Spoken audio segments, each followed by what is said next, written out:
হ্যাঁ, রাহুল গান্ধী কালকে আমাকে ডেকে পাঠিয়েছিলেন, ওনার বাড়িতে গেছিলাম। উনি দেখা করেছেন, অনেকক্ষণ আলোচনা হয়েছে।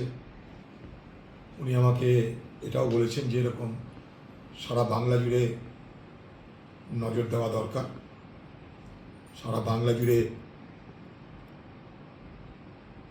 রাজনৈতিক কর্মকাণ্ডকে আরও বিস্তার করতে হবে, পলিটিক্যাল অ্যাক্টিভিটি বাড়াতে হবে। তুমি বাংলায় যেখানে যেখানে প্রয়োজন মনে করো সেখানে সেখানে যাতায়াত শুরু করো। লড়াই হার জিত আছে।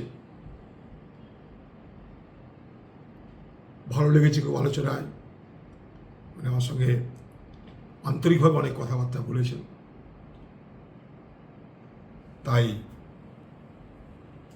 কালকের আলোচনা খুব ফলপ্রসূ হয়েছে। দ্য সহজ পাঠ, সহজ কথা, সঠিক তথ্য।